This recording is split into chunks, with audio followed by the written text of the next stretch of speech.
감사합니다. 하나님께서 우리의 반석이 되시고 구원의 뿔 되시고 또 영원히 흔들리지 않는 요새됨을 찬양합니다. 오늘 3일 저녁에 마태복음 강해 하나님 나라 제자의 삶 5번째 시간에 오신 우리 모든 성도님들 환영하고 축복합니다. 이 예배당이 오늘은 갑자기 겨울, 초겨울인 것 같죠? 날씨가 좀 쌀쌀해지는 것 같아서 가을이 점점 줄어드는 것 같은데 우리 따뜻하게 좀 멀리 떨어져 계셔도 얼굴은 보이니까요. 따뜻하게 한번 인사 한번 나누십시다. 사랑합니다. 축복합니다. 반갑습니다. 한번 인사 한번 나누시기 바랍니다. 오늘 인터넷으로 40분 정도 들어와 계시고요. 지금 10분이 우리 하나님 나라 생명책에 출석 체크를 하셨습니다. 감사드립니다. 자, 오늘은 마태복음 4장에 있는 말씀을 통해서 함께 은혜 나누기를 원하는데요. 여러분들이 너무나 잘 아시고 익숙한 예수의 시험에 관한 내용입니다.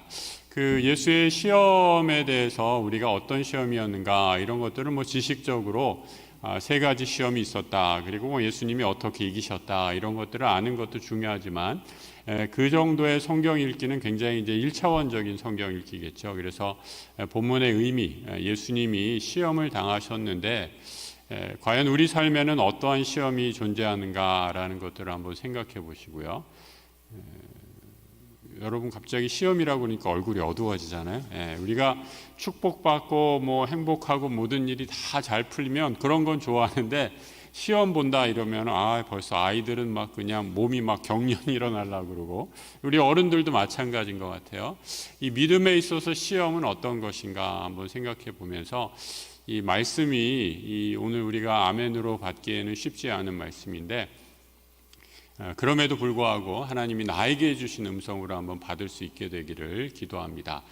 그리고 이 시험에 대한 본문을 읽으면서 우리가 또 한 가지 가져야 될 중요한 태도는 그 사람이 어떤 시험을 받았는데 이렇게 해결했대, 저렇게 해결했대, 그 사람이 지금 어떤 시험이 있대, 이런 식으로 다른 사람의 시험에 대해서 관심 가질 필요 없어요. 여러분, 중요한 것은 내가 내 삶에 있어서 나에게 닥치는 시험을 내가 어떻게 이길 것인가 라는 것에 좀 집중을 해서 오늘 말씀을 좀 같이 묵상했으면 좋겠습니다.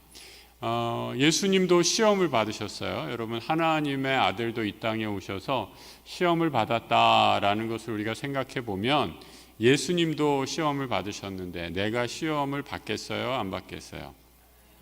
당연한 거죠.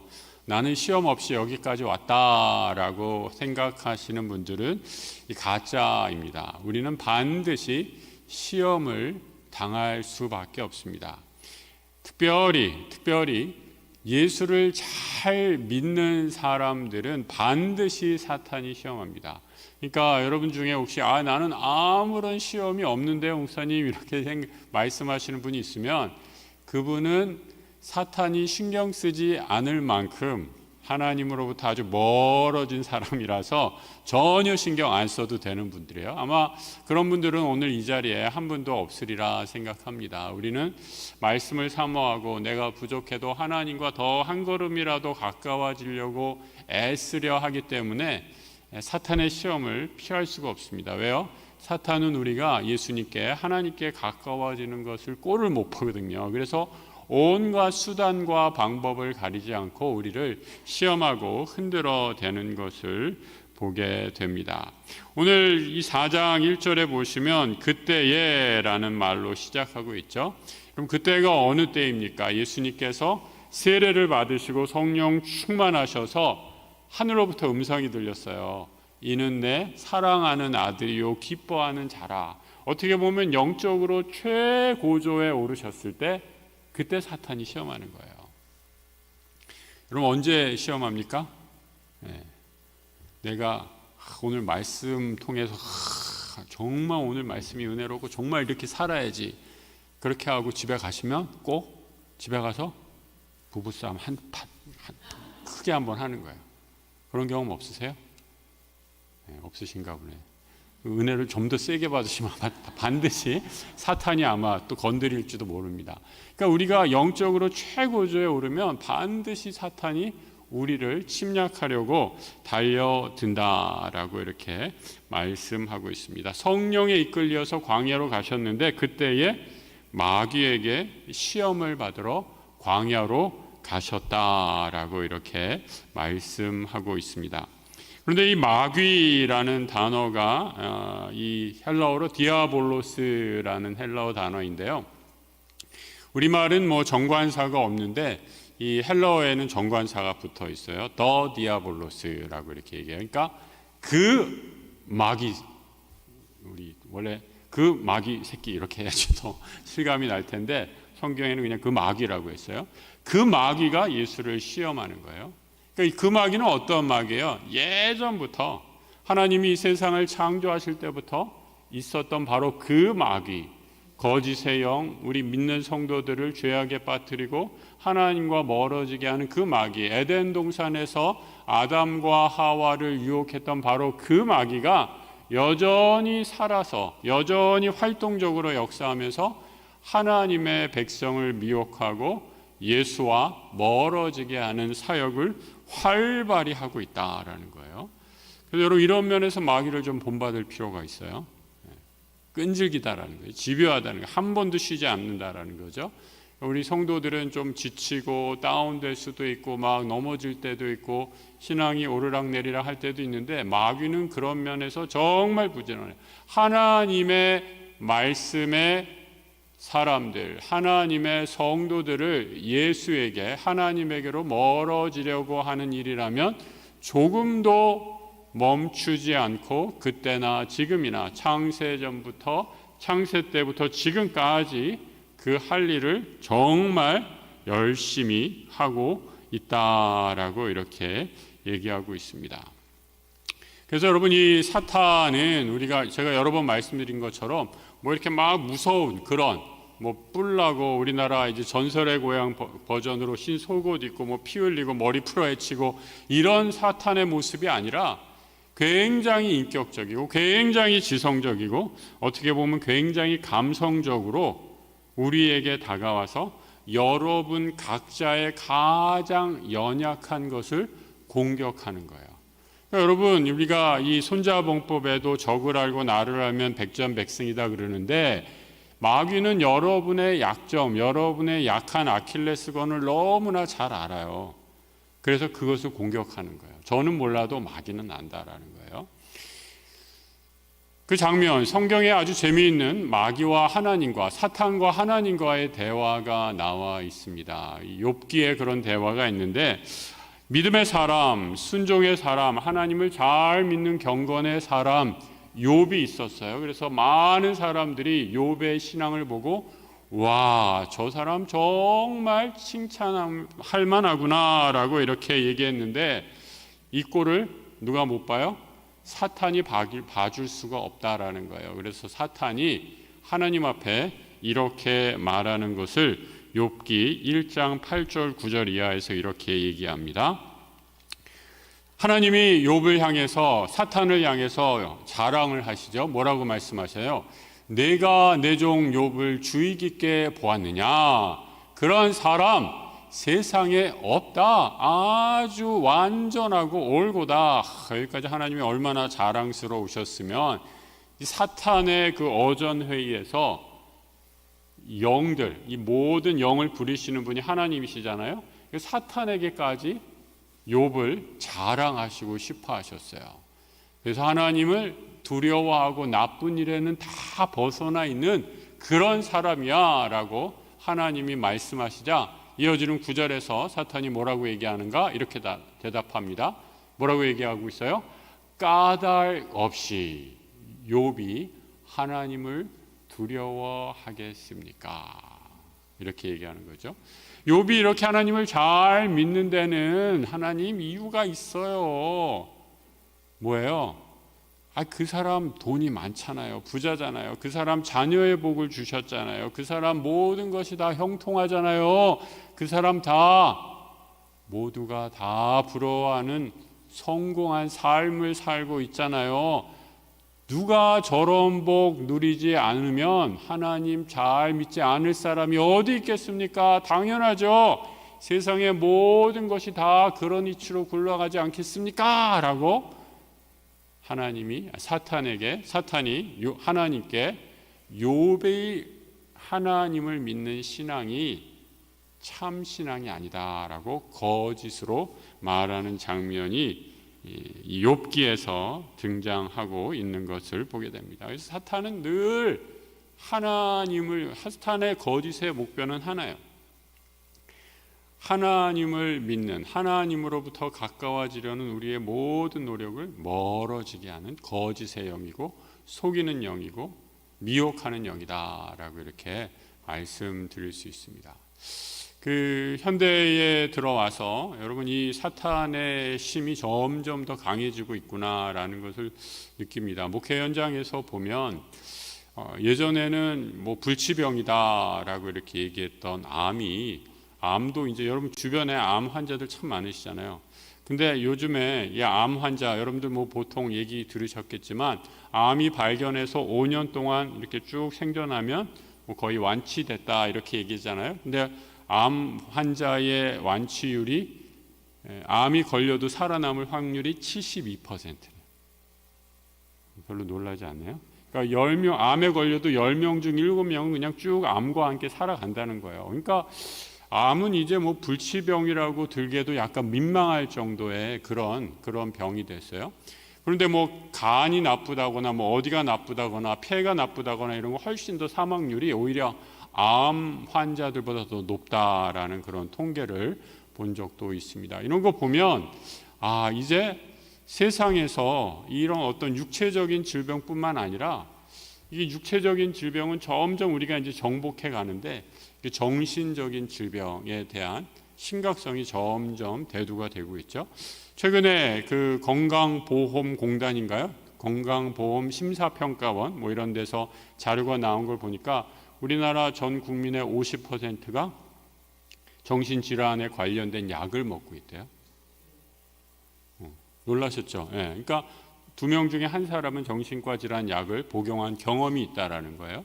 이게 얼마나 심각한 많은 사람들이 이 살벌한 경쟁 구도 속에서 스트레스를 받고 불안해하고 걱정, 근심 속에서 살아가는가.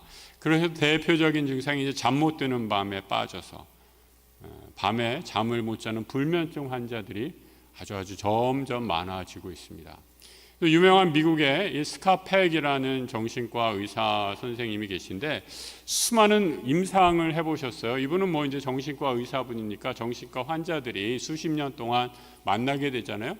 그러면서 이분이 자기의 경험적으로 얘기하는 것은 수많은 환자들을 내가 상담하면서 만나면서 치료하면서 내가 내린 결론은 무엇인가? 단순히 이 정신질환이 육체적인 혹은 정신적인 것으로 그것만으로 생기는 것이 아니라 실제로 거짓의 영, 사탄의 영이 우리 인간의 삶 가운데 실존하고 있음을 나는 발견하게 된다라고 이렇게 그의 책에서 적고 있는 것을 보게 됩니다. 그래서 이 사탄은요, 이 병 뒤에 숨기도 해요. 자기의 본체를 드러내지 않기 위해서 숨기도 합니다. 그래서 저는 이런 얘기를 할 때마다 예수님이 군대의 귀신을 만났던 그 장면이 떠올라요.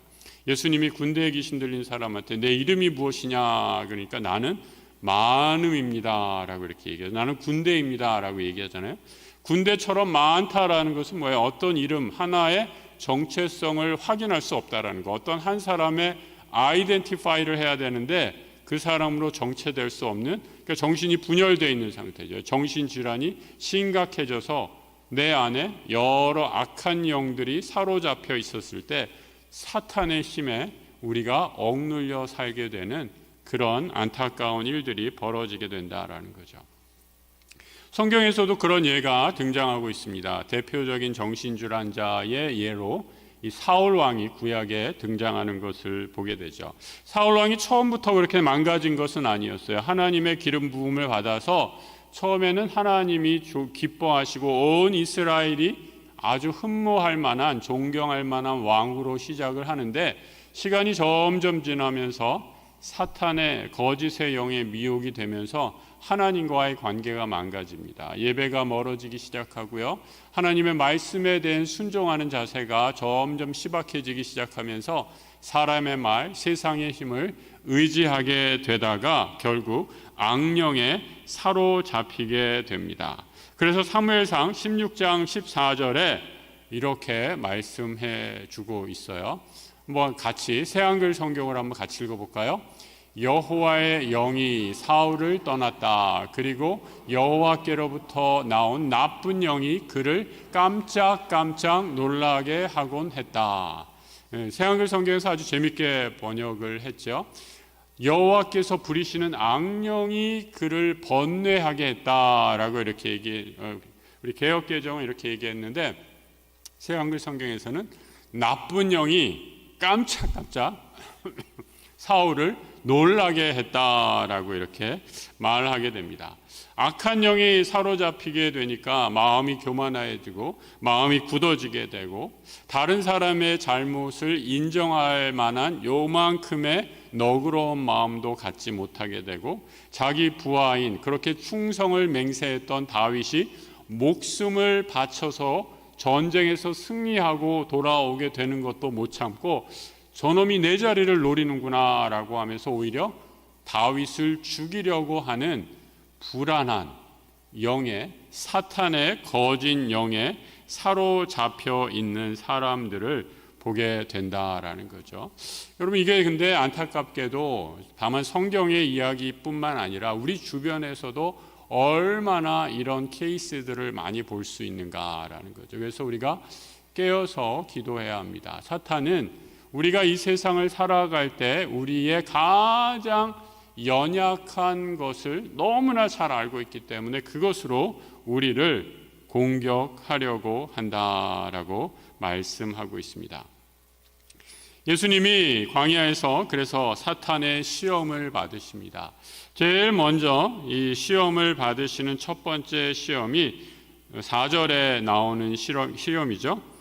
돌이 3절에 시작이 되네요. 하나님의 아들이거든 이 돌들로 떡이 되게 하라라고 이렇게 말합니다.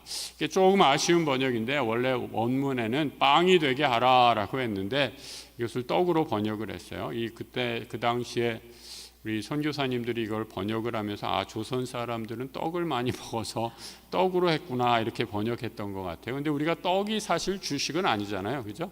우리는 밥을 먹고 살지. 차라리 돌로 쌀이 되게 하라 하든지 밥이 되게 하라 하면 더 와닿았을 텐데 아무튼 떡으로 이렇게 그때에 이 번역을 했습니다. 사실 이 예수님의 세 가지 시험은 이스라엘 백성이 광야에서 경험했던 시험과 똑같이 되풀이되는 시험이다라는 것을 확인할 수 있습니다. 이스라엘 백성이 출애굽기 16장에서 출애굽해서 이 가나안을 향해 나아가면서 가나안을 향해 가면서 이 광야 길에 들어가게 됩니다. 그런데 광야에 들어가면서 이스라엘이 첫 번째로 경험했던 게 어떤 시험이었어요? 배고픔의 시험, 굶주림의 시험이었어요. 여러분은 이 굶주림, 배고픔에 대한 인디어런스, 그 인내심이 얼마나 되는지 모르겠어요. 요즘에는 사실 요즘 젊은이들은 이 굶는다라는 게 어떤 건지 잘 몰라요. 저도 사실 마찬가지예요. 저도 풍요의 세대에서 태어난 사람이라 우리 어르신들 예전에 뭐 할머니, 어머니가 뭐 전쟁 때 밥 먹듯이 굶었다 이런 얘기 하시면 잘 안 와닿아요.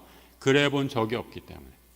근데 아마 이 자리에 계시는 어르신들은 아마 그 굶주렸던 경험들을 다 경험했을 거예요. 요즘에는 그래서 굶주렸던 경험이 없으니까 쌀이 남아 도는데 그 당시에 어르신들은 굶주렸던 경험 때문에 뭐예요? 제일 먼저 하는 게 장독에다 쌀 모아놓는 거죠. 그죠?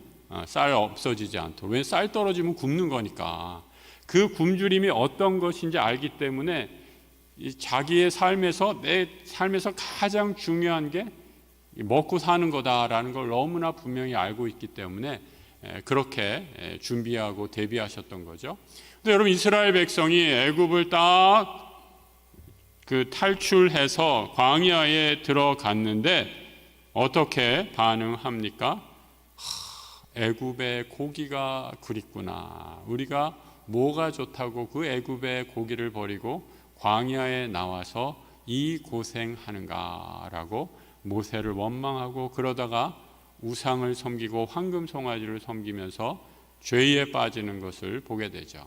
아마 사탄도, 이 오랜 창세 때부터 있었던 사탄도 이스라엘의 역사를 너무나 잘 알고, 인간의 가장 연약한 것의 하나가 먹고 사는 문제, 경제 문제, 바보야 문제는 경제야라는 그 구호처럼 너무나 잘 알고 있었던 것 같아요. 그래서 또 돌로 떡을 만들어 보라라고 이렇게 유혹하는 거죠. 예수님이 광야 시험을 받을 때 40일을 굶고 기도하셨어요. 금식하셨어요.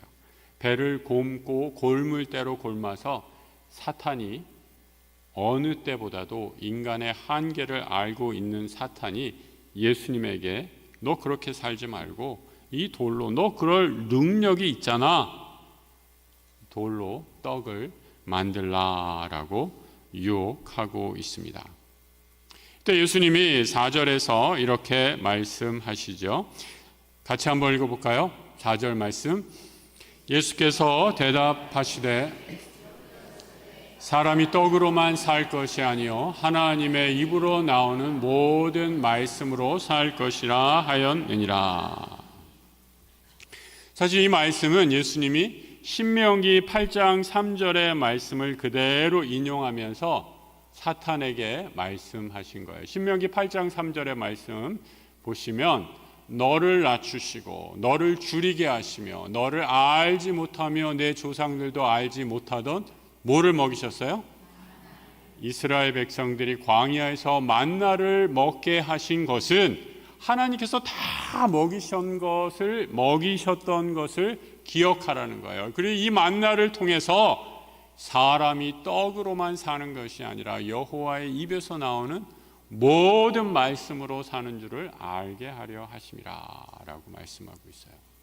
하나님께서 하나님의 일을 감당할 때, 하나님의 믿음의 길을 걸어갈 때 내가 너를 떡이 없어서 굶어 죽게 하는 일은 없게 할 것이다 라고 말씀하는 거예요. 그것이 바로 만나예요. 만나는 여러분 세상에서 없던 떡이었어요. 하늘의 떡이었어요. 이 하늘의 떡을 내리시기까지 너희들을 먹고 채우고 살리시리라 라고 말씀하신 거예요. 그래서 예수님이 그 오래전에 광야에서 이스라엘 백성들이 먹었던 만나를 기억하라 라고 하면서 사탄에게 똑같이 이 말씀을 하신 것이죠. 사람은 떡으로만, 빵으로만, 밥으로만 사는 존재가 아닙니다. 정말 그래요, 여러분. 여러분 밥만 먹고 사세요? 밥만 먹고 사시면 무슨 재미로 이 세상을 삽니까? 밥만 먹지 않고 밥 먹고 뭐 운동도 해야 되고 놀기도 해야 되고, 오늘 우리 구청에서 주관한 경로단치 오셨는데 혹시 오신 분들 계세요? 얼마나 신났는지 모르겠어요. 이 교회에서 나는 그런 찬송가 소리만 듣다가 오늘 교회에서 그냥 뽕짝 소리, 전 처음 들어보는 뽕짝 소리가 그냥 앰프로 꽝꽝 이렇게 틀어대는데 우리 어르신들이 얼마나 좋아하는지, 정말 세상은 정말 재밌는 일들이 많아요. 그래서 그걸 막 틀어주니까 어르신들이 막 그냥 박수치고 잘하고, 또 오늘 권사님들이 약수교회 세상에서 먹을 수 없는, 여기 나가서 사 먹는 갈비탕보다 훨씬 맛있는 갈비탕을 밤새 고아 주셔가지고 얼마나 맛있게 하고 갔는지 그러시더라고요. 저보러 오늘 할머니가 목사님 갈비탕 너무 맛있어요 그러면서 갈비탕 주면 또 올게요 그러시더라고요. 어떡하나, 이 갈비탕을 또 줘야 온다 그러네. 갈비탕을 안 주셔도 오면 얼마나 좋을까 이렇게 생각했는데, 이 세상은 여러분 뭔가 줘야지 이렇게 오는 거예요. 그죠? 사람이 떡으로만 사는, 갈비탕으로만 사는 그런 존재가 되는 거예요. 그래서 제가 재미있는 그런 말씀을 들었는데 아프리카 선교사님이, 아프리카에서 오랫동안 사역하시던 우리 교회도 오셨던 선교사님 계시잖아요. 이 아프리카 사역을 하면서 정말 가난한 사람들, 거기서 30년 이상 사역을 하셨으니까 이 친구들이 너무 가난해서 당신이 생각하기에, 선교사님이 생각하기에 가장 중요한 건 먹을 거다라고 생각을 했대요. 그래서 늘 먹을 거. 우리 그 가난했을 때를 생각하니까 쌀 사다 주고 먹을 거 사다 주고 그네들이 꼭 필요한 주식 사다 주고 했는데, 이 친구들이 어떻게 하느냐, 이제 조금 먹을 게 생기니까 어떻게 했는지 아세요? 그거를 팔다가 그걸 다른 데 가서 팔았대요. 다른 데 가서 팔고 뭘 사느냐, DVD 사고 CD 사고 그러면서 음악을 듣더라는 거예요. 이게 자기가 깜짝 놀랐다는 거예요. 아프리카에서, 그 수십 년 전에 아프리카에서 사람이 하루 먹고 사는데 필요한 양은 그 당시 우리나라 돈으로 대충 환산을 해봐도 500원이면 하루 충분히 먹고 살 수 있었대요. 그러니까 이 친구들이 자기들이 최소한의 먹고 사는 게 해결이 되니까 이제 더 이상 빵에는 관심이 없었다는 거예요. 이제 뭐예요? 세상의 것. 음악도 듣고 싶고 영화도 보고 싶고 드라마도 보고 싶고, 요즘 말로 얘기하면 K-드라마도 보고 싶고 넷플릭스도 보고 싶고, 이런 것의 재미를 누리고 싶지 빵으로만 사는 게 아니더라는 거예요. 그래서 선교사님이 아주 큰 문화적인 충격을 받았다라는 말씀을 하고 있습니다. 여러분, 사람이 떡으로만 살지는 않아요. 그죠? 밥만 먹고 사시는 분 여기서 누가 계세요? 그런데 여러분, 빵으로만 살 것이 아닌데 여러분이 하나님의 말씀보다 더 중요한 것이 무엇인가 한번 생각해 보세요. 밥보다 더 중요한, 밥 먹고 나서 내가 하는 일이 무엇인가? 하나님보다 더 중요한 것이 무엇인가 한번 생각해 보시기 바랍니다. 그것이 여러분이 지금 겪고 있는 가장 심각한 시험에 사탄이 여러분을 공격하는 공격 포인트다라고 말씀드릴 수 있어요. 다 다르실 거예요. 왜냐하면 우리가 각자가 처한 상황이 다르기 때문에. 그런데 사탄은 사람이 떡으로만, 하나님께서는, 근데 예수님께서는 그 인간의 연약함을 아시고 사람이 사는 가장 중요한 본질을 말씀해 주고 계세요. 먹고 사는 게 가장 중요한 인간이 먹고 사는 떡으로만 사는 것이 아니다 말씀하셨던 것처럼, 우리가 보이지 않는 것, 우리의 삶의 가장 기초를 이루고 있고 근원을 이루고 있고 우리에게 온전한 평안을 가져다 주는 하나님의 말씀 없이는 우리는 참된 평안을 누릴 수 없음을 오늘 말씀을 통해서 가르쳐 주고 있습니다. 세상에 나에게 가장 기쁨을 주는 것보다 나는 하나님을 더 귀한 분으로 여기고 있나? 오늘 우리에게 말씀해 주시는 첫 번째 시험의 주제입니다. 한번 여러분이 스스로 질문에 답해 보시기 바랍니다. 어떤 주석책을 보니까 이런 말씀을 하시더라고요. 돌이 떡으로 만들라라는 것은 사실 이게 논리적으로 맞지 않아요, 여러분. 이 밀가루로 빵을 만들라 이러면 좀 메이크 센스 하잖아요. 근데 돌로 어떻게 떡을 만들어요, 그죠? 돌과 떡은 물리화학적으로 전혀 다른 물질이에요. 이거는 호환이 불가능한 그런 상태예요. 근데 돌로 떡을 만들라라는 것은 모든 과정을 다 건너뛰고 일확천금의 삶을 살라라는 거예요. 자본주의 사회에서 우리를 혹하게 하는 유혹이죠. 감나무에서 입 이렇게 벌리고 있으면 감이 똑 떨어져서 나에게 일확천금을 가져다 주는 것처럼 오늘 왠지 목사님 말씀이 나한테 큰 복을 주실 것 같은데 예배당 끝나고 가는 길에 로또 사면 대박 맞을 것 같아 라고 하면서 로또를 산다든지, 그러니까 이런 식의 생각은 하나님이 우리에게 주시는 생각이 아니라 세상적인 생각이다라는 그 과정을 다 생략해 버리고 우리가 어떻게 하든지 간에 복만 받으면 된다는 생각, 원인과 과정과 노력보다는 결과의 열매만 따먹으면 된다라는 생각들이 여기에 숨어 있는 사탄의 계략이다라는 거죠. 그러니까 얼마나 우리를 혹하게 하는 유혹의 말씀들입니까? 이 세상의 유혹입니까? 한번 스스로 잘 생각해 보시기 바랍니다.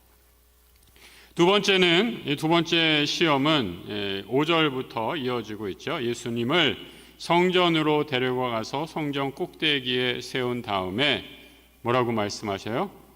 6절에 하나님의 아들이거든 뛰어내리라 라고 말씀하십니다. 그러면 하나님이 너를 손을 받들어서 보호할 것이다 라고 말씀하고 있어요. 그리고 이 말씀도 그 6절에 보면 이 사탄이 인용한 말씀도 이 시편 91편의 말씀을 그대로 인용하면서 하나님의 능력이 하나님의 아들인 예수와 예수를 통해서 드러나야 하는 것이 당연하지 않느냐라고 하면서 말씀하고 유혹하고 시험하고 있는 것을 보게 됩니다. 예수께서 이 악마의 이 유혹에 대해서 이렇게 답하시죠. 7절 말씀입니다. 같이 한번 읽어볼까요? 예수께서 마귀에게 말씀하셨다. 또 성경에 이렇게 적혀 있다. 주님 곧 너의 하나님을 함부로 시험하지 마라. 그분만을 섬겨라 라고 선포하고 계시죠. 여러분, 하나님께서 우리가 위급할 때 하나님께서 천사를 보내주시고 우리를 지키시고 주의 날개 그늘 아래 주의 날개로 우리를 감싸고 보호하시는 줄 믿습니다. 여러분, 정말 그런 체험들을 하신 분들이 있을 거예요. 위기의 순간에 나는 아무런 노력을 안 했는데 정말 큰 사고를 당할 수 있었는데 하나님께서 나를 지켜주시고 천사의 날개로 감싸주셔서 정말 기적같이 죽음을 면케하시고 나를 지키셨던 그런 경험들을 하신 분이 이 자리에도 분명히 있으리라 생각합니다. 그런데 여기에서의 문제는 뭐냐? 이런 거예요. 쉽게 얘기하면 내가 뛰어내리면 하나님이 당연히 나를 발을 붙잡아서 보호해 주시겠지라는 거예요. 하나님이 주체가 되셔서 하나님이 나를 지키시고 보호해 주시고 함께 하시는 것이 아니라 내가 원할 때 하나님을 내 마음대로 부릴 수 있다라는 교만한 생각이 여기에 깔려 있다라는 거죠. 내가 하나님의 종이 아니라 마치 하나님을 나의 종처럼 부리고 하나님을 요술방망이 정도로 생각하면서 하나님 나에게 이런 거 필요하니까 나에게 함께 해주세요 라고 얘기하는 그런 어리석은 신앙의 모습이다라는 거죠. 이게 주객 전도가 된 현상이죠. 내가 바라는 것을 하나님께 내려놓고 순종하는 것이 아니라 하나님이 나의 모든 요구를 다 들어주셔야 한다라는 교만이 이 마귀의 시험 가운데 숨어 있는 것을 보게 됩니다. 구약 성경에 보면 예배의 우상 숭배를 뜻하는 히브리어 단어가 우상 숭배라는 그 어원을 쭉 추적해 올라가 보면 아보라자라라는 히브리 말에서 나온 것을 확인할 수 있어요. 이 아보라자라라는 말은 영어로 얘기하면 strange worship이라는 뜻이에요. 아주 이상한 예배다라는 그런 의미를 갖고 있어요. 어떤 이상한 예배냐? 하나님이 예배의 온전한 대상이 되지 않고 세상의 것들, 다른 것들을 섬기고 있을 때 이상한 예배가 된다라고 말씀하는 거죠. 이게 대표적인 예가 구약 이스라엘 백성들이 아까 잠깐 말씀드렸듯이 모세가 하나님의 말씀인 십계명을 갖고 내려오는 것이 점점 더뎌지니까 아론을 부추겨서 아론을 원망하면서 어떻게 돼요? 그들이 자기 스스로 자신들의 손으로 만든 금송아지를 만들고 거기에다가 절하는 이스라엘 백성의 어리석음을 보게 되는 거죠. 그게 바로 이상한 예배, 우상 숭배의 모습이다라는 겁니다. 하나님이 그들에게 말씀하시는 것이 아니라 내가 원하는 것을 하나님이다라고 거기에 내 욕심을 투영해서 그것을 섬기고 있는 어리석은 인간의 모습, 시험에 빠진 인간의 모습을 그대로 적나라하게 드러내 보이는 사건이죠. 민수기 3장 4절에 보면 이 아보라자라라는 낯선 월십, 이상한 예배의 그 표현이 그대로 나와 있는 것을 보게 됩니다. 아답과 아비후가 여호와 앞에 다른 불을 드렸다라고 얘기하는데, 바로 여기서 낯선 불, 이상한 불, 이방 제사에서 쓰는 불을 가져다가 불이 꺼졌어요. 그러니까 이 말은 무슨 말이냐면, 이게 우리가 구약의 제사를 쭉 이해하면 훨씬 더 이게 와닿는데, 구약의 이스라엘 제사는 항상 번제, 불을 통해서 하나님 앞에 짐승을 태우고 그 짐승에 타는 것이 하나님 앞에 이 향기로운 제사가 되는데, 제사장이 그 역할을 제대로 하지 않으니까 불을 꺼트린 거예요. 그래서 어떻게 돼요? 옆집 가서 급하게 불려온 거예요. 옆집 가서 연탄불 다시 피우려고 불려왔는데, 그 연탄불이 KS 마크가 아니라 이상한 중국산이었다는 거죠. 이렇게 얘기하면 너무, 요즘 중국 제품도 좋으니까, 아무튼 규격 제품이 아니었다라는 거예요. 하나님께 드릴 온전한 예배가 아니라 다른 이방신에게 드릴 예배를 드려서 거짓으로 예배했다라는 거죠. 그러니까 우리 삶에 여러분, 이런 거짓의 예배들, 내가 원하는 것을 하나님 앞에 온전히, 하나님 앞에 내가 원하는 것을 하나님께 드리는 예배인 양 드리는 이 시험, 이 유혹, 세상의 유혹이 얼마나 많은가 한번 생각해 보세요. 예수님이 이 죄를 사하기 위해서 예수님이 십자가에 피를 흘리신 거잖아요. 오늘 우리 새벽에 이사야서 6장에 있는 말씀을 읽었는데, 여러분, 우리 인간의 죄가 얼마나 진짜 강력한지, 이사야가 하나님의 전에 나갈 때 하나님의 거룩한 영광을 보고 나는 화로다, 이제 내가 죽게 되었도다 라고 이렇게 얘기하잖아요. 하나님의 영광 앞에 서면 죽을 수밖에 없어요. 근데 하나님의 천사 스랍이 이사야 앞에 나타나서 어떻게 돼요? 그 입술을 숯불로 지지는 것을 보게 되죠.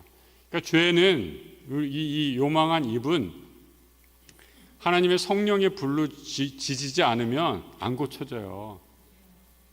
여러분, 그런 거 경험 못 하셨어요? 다시는 안 해. 절대 안 먹어. 내일부터 운동할 거야. 그러다가 다음부터 할게 이러면서 또 결심이 꺾어지고 무너지고 다시 죄에 빠지는 내 어리석은 연약한 모습이 우리 안에 있다라는 거예요. 그 죄, 그 유혹, 시험을 하나님의 성령의 불로 지지 않으면 우리가 고쳐지지 않는 인생들이다라는 거죠. 그래서 그 죄를 사하시기 위해서 예수님이 뭐를 흘려주신 거예요? 이제 짐승의 피가 아니라 십자가 피로 완전하게 깨끗하게 씻어주신 거예요. 숯불로 지져야만 될까 말까한 그 죄를 이제 숯불로도 안 되니까 예수님이 십자가 보혈로 우리의 모든 죄를 깨끗이 씻어주신 거예요. 그러니까 여러분, 우리가 깨어서 더 하나님께 나아가는 온전한 예배를 드려야 된다라는 것이죠. 베드로도 예수님의 말씀 앞에 섰을 때 예수님의 말씀을 잘못 오해하고 자기 마음대로 받아들였죠. 어떻게 해요? 예수님이 십자가의 길을 가겠다라고 말씀하시는데 베드로가 혈기를 내세우면서 주님이 어떻게 십자가의 길을 가세요? 우리가 막겠습니다. 제가 목숨이라도 바쳐서 주님을 구하겠습니다 라고 이렇게 얘기하자 예수님이 베드로에게 뭐라고 얘기하세요? 사탄아 물러가라 라고 얘기하는 거예요.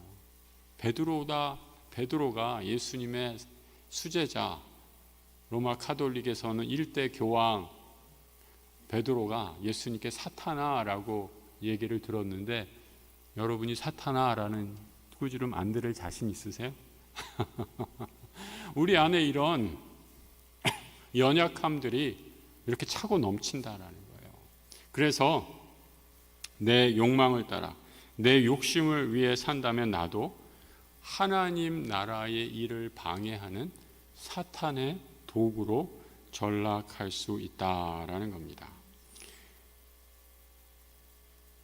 마지막, 하나님께서 모든 영광을 다 보여주면서 내게 엎드려 절하라 할 때 예수님께서 마지막 말씀을 인용해서 선포하시는 것, 우리의 삶에 또 믿음의 길에 경배할 대상, 우리의 딱 하나 예배의 대상은 예수 그리스도, 하나님 한 분밖에 없다라는 것을 말씀해 주고 있습니다. 네, 여러분, 이 세 시험을 다 예수님께서 말씀으로 승리하셨는데 11절을 한번 보세요. 맨 마지막 구절. 이에 마귀는 예수를 떠나고 천사들이 나와 수종드니라 라고 말씀하고 있어요. 여기서 이제 해피 엔딩으로 끝나는 것 같은데 여러분, 마귀가 예수를 떠났어요. 근데 여러분, 마귀가 예수를 떠났는데 이게 완전히 떠난 거예요? 잠깐 물러간 거예요. 잠깐. 마귀는 여전히 예수님을 하나님의 이 진리의 길, 이 순종의 길을 가는데 끊임없이 방해하면서 또 방해하고 또 시험하고 유혹하려 달려들 것입니다. 제가 한번 말씀드린 것 같은데요. 우리 윌리엄 베어드 선교사, 숭실대학을 설립한 윌리엄 베어드 아내 애니 베어드 여사, 우리나라 이름으로 안예리 여사라는 분이 계십니다. 이 부산 지역을 선교를 담당하면서 1893년 4월 17일부터 우리나라 경상도 영남 지역에 선교를 계획하셨어요. 부산을 출발해서 적게는 하루에 16km, 많게는 하루에 32km. 그 당시 교통이 KTX가 없어요. 다 그냥 말 타고 걸어가고 이런 거예요. 조선인들 전도하는 삶을 살았습니다. 부산에서 출발해서 동래, 밀양, 청도, 대구, 상주, 안동, 의성, 신령, 영천, 경주, 울산 총 460km를 당시 임신한 몸으로, 그 당시 선교사님들한테는 조선 아이가 뇌척수염에 걸려서 사망하게 되고 선교사 묘역에 그 아이를 묻게 됩니다. 얼마나 여러분 가슴 아픈 그런 순간이겠어요. 근데 저는 그 얘기를 들으면서 정말 이 신앙의 길, 그리고 어떻게 보면 그 자신이 낳은 아이를 묻는 어머니의 심정은 어땠을까. 근데 그 어머니가 그 아이를 묻고 자기에게 맡겨주신 예수의 사명, 복음의 사명을 끝까지 걸어가면서 쓴 시가 하나 있어요. 이 시가 너무 감사하게 우리 찬송가에 실렸어요. 찬송가에 387장입니다. 387장. 그 어머니의 마음을 한번 생각하면서 한번 이 찬송가 387장을 한번 제가 가사만 한번 읽어볼게요. 멀리 멀리 갔더니 처량하고 고나며 슬프고도 외로워 정처 없이 다니니 예수여 지금 내게 오셔서 떠나가지 마시고 길이 함께 하소서. 2절입니다.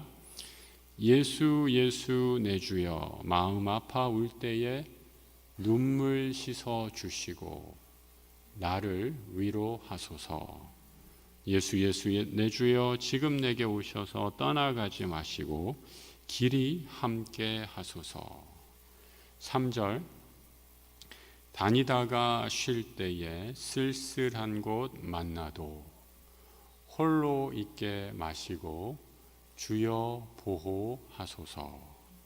예수 내 주여 지금 내게 오셔서 떠나가지 마시고 길이 함께 하소서.